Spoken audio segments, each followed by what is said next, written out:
రాజస్థాన్ 24లో వాడు పైసలు పెట్టాడట. పాకిస్తాన్ బార్డర్లో జైసల్మీర్ అనే ఒక జిల్లా ఉంటుంది. పాకిస్తాన్ బార్డర్లో జైసల్మీర్ ఆడ మనకు 3-4 వేల ఎకరాల ఎడార్ల జాగ చూపిస్తారట.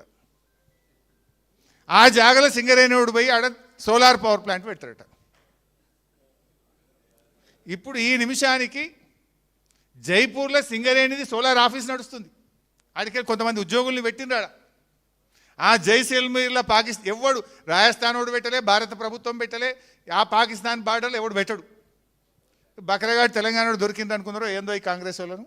జైసల్మీర్లో తీసుకుపోయి వాడు 4,000 ఎకరాలు ఇస్తా, ఆడ మీరు సోలార్ పవర్ ప్లాంట్ పెట్టుండంటే ఇప్పుడు సింగరేణి ఉద్యోగులతోనే ఆఫీస్ ఓపెన్ చేసిండ్రు జైపూర్లో. జైసల్మీర్లో సోలార్ పవర్ ప్లాంట్ పెడతారట్టుగా. 24% రాజస్థాన్, 76 తెలంగాణ. రాజస్థాన్ క్యాబినెట్ దీన్ని ఆమోదించింది, కానీ తెలంగాణ క్యాబినెట్ ఇవాళకి ఆమోదించలేదు. ఇంతవరకు డిపిఆర్ అప్రూవల్ కాలే, ఇంతవరకు పీపీఏ కాలే. పీపీఏ అంటే ఏంది? ఈ ఉత్పత్తి చేసిన కరెంట్ ఎవడు కొనాలి? రాజస్థాన్ కొంటుందా? వాడు కొన అన్నాడు, నాకెందుకు మస్తున్నది అన్నాడు. తెలంగాణ కొంటుందా? మాకు వద్దా. ఇప్పుడు ఆల్రెడీ ఎన్టీపీసీ వాళ్ళు మనకిస్తామన్న 4,000లో ఇంకా 1,600 మెగావాట్లు రెడీ ఉంది, తీసుకో అని ఎన్టీపీసీ అడిగితేనే తెలంగాణ వద్దు అంటుంది. మరి నువ్వు తయారున్న రూపాయి ఖర్చు లేకుండా, అప్పు లేకుండా ఎన్టీపీసీడే ప్లాంట్ కట్టి, ఎన్టీపీసీడే ఉత్పత్తి చేసి అత్యంత చౌకగా తెలంగాణ కరెంట్ ఇస్తా అంటే మన ప్రభుత్వం వద్దంటుంది. ఇప్పుడు ఈడ కట్టాలంటే ఏం కావాలి? మెగావాట్కు 4 కోట్లు వేసుకున్నా 800 మెగావాట్లు అంటే 3-4 వేల కోట్లు పడుతుంది. సో మరి పైసలున్నాయా? సింగరేణి 4,000 కోట్లు ఓడిల్లినది. రాష్ట్ర ప్రభుత్వం దగ్గర పైసలున్నాయా? నువ్వే 50,000 కోట్లు బాకీ పడ్డావు. మరి ఎందుకు కడుతున్నట్టు ఈ 800 మెగావాట్స్? ఎవరి కోసం కడుతున్నట్టు? మరి అది కట్టేది ఉంటే పీపీఏ ఎందుకు ఇస్తలేదు రాష్ట్ర ప్రభుత్వం? ఎందుకు రాష్ట్ర ప్రభుత్వం డిపిఆర్ అప్రూవ్ చేయలేదు?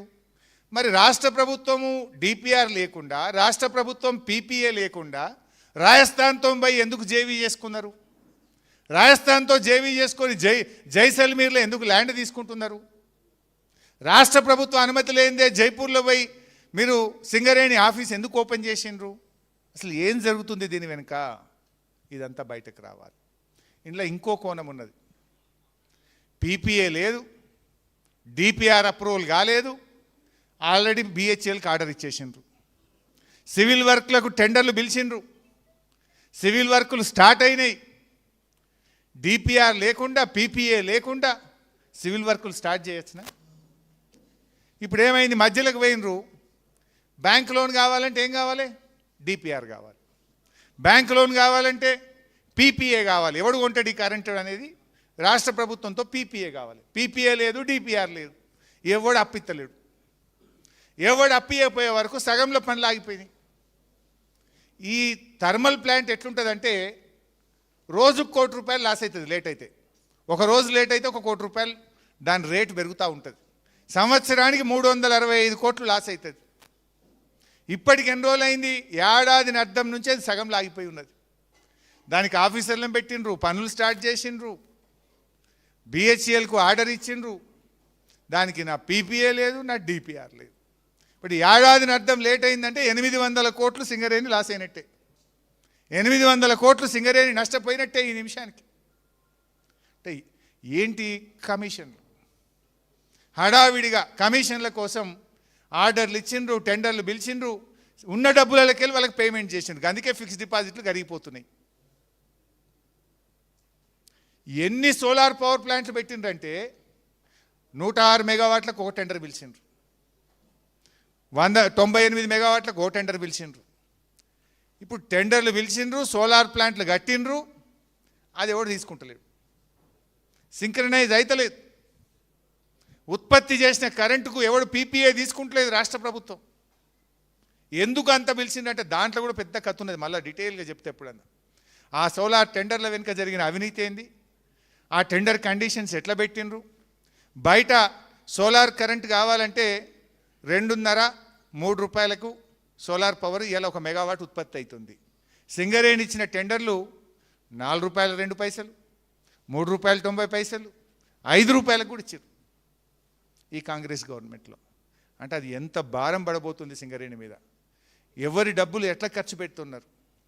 కొత్త బొగ్గుబాయిలు ఓపెన్ చేయాలి, మన కేంద్ర ప్రభుత్వం నుంచి కొత్త బ్లాకులు తెచ్చుకోవాలి, నైనీ ఓపెన్ చేయాలి. దీని మీద దృష్టి లేదు. మేము సోలార్ పవర్ ప్లాంట్లు పెడతాం, కొత్తగా థర్మల్ పవర్ ప్లాంట్ పెడతాం. పోనీ థర్మల్ ప్లాంట్ పెడితే రాష్ట్ర ప్రభుత్వం పీపీఏ చేసుకోవాలి కదా. నువ్వు పీపీఏ చెయ్యవు, నువ్వు డిపిఆర్ అప్రూవ్ చెయ్యవు, రాజస్థాన్ 90 చేసుకొని వచ్చిండ్రు. అదో పెద్ద స్కామ్ జరుగుతూ ఉంది. సోలార్ పవర్ పేరు మీద దాదాపు 300 మెగావాట్లు టెండర్లు పిలిచి అలా మొబిలైజేషన్ అడ్వాన్స్ పెట్టిండ్రు. టెండర్ కాగానే 10% ఇక వీళ్ళ లెక్క సెట్ అయిపోతుంది. మొబిలైజేషన్ అడ్వాన్స్ మన గవర్నమెంట్ ఉన్నప్పుడు ఓన్లీ పని చేస్తేనే పైసలు ఇచ్చినాం. ఇవాళ మొబిలైజేషన్ అడ్వాన్సులు పెట్టి టెండర్ కాగానే 10% ఇచ్చుడు, కమిషన్లు కొట్టుడు. అట్లా ఇవాళ 300 మెగావాట్ల సోలార్ పవర్ ప్లాంట్ల కుంభకోణం జరిగింది సింగరేణిలో. ఇవాళ జైపూర్ పవర్ ప్లాంట్ వెనుక ఒక పెద్ద కుంభకోణం జరుగుతూ ఉంది సింగరేణిలో. ఇవాళ 40 లక్షల మెట్రిక్ టన్నుల బొగ్గు బాయిల మీద స్టాక్ ఉందని చెప్పి ఒక పెద్ద స్కామ్ జరుగుతూ ఉంది ఈరోజు సింగరేణిలో.